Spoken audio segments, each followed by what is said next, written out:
बिस्मिल्लाहिर्रहमानिर्रहीम। अस्सलाम वालेकुम dear all viewers, welcome to learn with Zakir.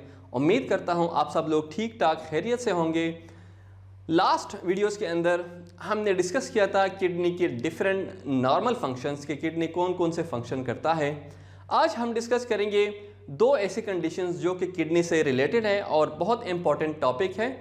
The first one is nephrotic syndrome and the second one is nephritic syndrome. ये दो ऐसे conditions हैं जो कि आपस में काफ़ी मिलते जुलते हैं और दोनों रिलेटेड है किडनी से। अगर आपने इस चैनल को सब्सक्राइब नहीं किया तो चैनल को सब्सक्राइब कर लें और साथ में बेल का बटन ज़रूर दबाएं ताकि हर आने वाली वीडियो की नोटिफिकेशन आप तक मिलती रहे। किडनी के अंदर काफ़ी सारे कंडीशंस होती हैं और उस कंडीशंस के साथ साथ मुख्तलिफ किडनी के फंक्शंस वो डिस्टर्ब होते हैं। सबसे पहले आते हैं नेफ्रोटिक सिंड्रोम। नेफ्रोटिक सिंड्रोम ये वो सिंड्रोम है, it is a collection of diseases कि इसके अंदर जो ग्लोमेरुलस है which is the tuft of capillaries inside the Bowman's capsule, उसके अंदर इंजरी हो जाती है या पैथोलॉजी हो जाती है, डिजीज़ हो जाता है जिसकी वजह से ग्लोमेरुलर के फंक्शंस नॉर्मल नहीं होते।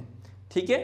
और नेफ्रेटिक सिंड्रोम भी ऐसा ही है कि नेफ्रेटिक सिंड्रोम के अंदर भी ग्लोमेरुलर इंजरी हो जाती है जिसकी वजह से काफ़ी सारे कंडीशंस, काफ़ी सारे डिजीज़ डेवलप हो जाते हैं।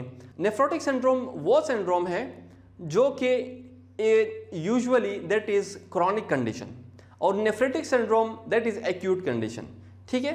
तो नेफ्रोटिक सिंड्रोम्स के अंदर जो साइन सिम्टम्स है, जो कंडीशंस डेवलप होते हैं that is slowly and gradually, but in case of nephritic syndrome the conditions they are fast as compare to the nephrotic syndrome. दोनों कंडीशंस के अंदर जो पहला कंपैरिजन है that is proteinuria. Proteinuria is the condition in which high amount of protein is passed through the urine. Normally urine के अंदर जो protein होता है दैट इज नॉन डिटेक्टेबल या बहुत कम अमाउंट होता है उसका, लेकिन इन दोनों कंडीशंस के अंदर प्रोटीनयूरिया होता है और नॉर्मल से ज़्यादा जो प्रोटीन है या detectable amount of protein that is released in the urine. So the first comparison is proteinuria. Nephrotic syndrome के अंदर प्रोटीनयूरिया इज़ वेरी हाई, बहुत high amount of protein release होता है इन नेफ्रोटिक सिंड्रोम और वो 3.5 ग्राम पर डे इन एडल्ट्स के अंदर 3.5 ग्राम पर डे से ज़्यादा प्रोटीन वो प्रोटीनयूरिया के ज़रिए लॉस होता है। जबकि in case of nephritic syndrome proteinuria होता है लेकिन इतना ज़्यादा नहीं होता, बहुत मॉडरेट क्वांटिटी में प्रोटीनयूरिया होता है। 3.5 ग्राम से वो कम होता है per day in case of nephritic syndrome. Heavy proteinuria के साथ साथ जो नेफ्रोटिक सिंड्रोम है उसके अंदर हाइपोएल्बुमिनीमिया हो जाता है।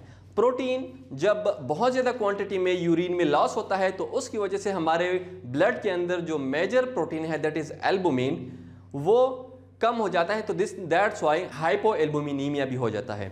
जबकि इसके कंट्रास्ट में इन केस ऑफ नेफ्रेटिक सिंड्रोम के अंदर हेमाचूरिया हो जाता है and that haematuria is acute haematuria. उसका ऑनसेट हेमाचूरिया बहुत फास्ट हो जाता है, स्लोली एंड ग्रेजुअल नहीं होता, अचानक हेमाचूरिया वो हो जाता है। Third condition that is edema. दोनों कंडीशंस के अंदर एडिमा होता है, लेकिन in case of nephrotic syndrome the edema is very severe, very high, but in case of nephritic syndrome edema is mild और मॉडरेट। ठीक है। लेकिन in case of nephrotic syndrome there is severe oedema.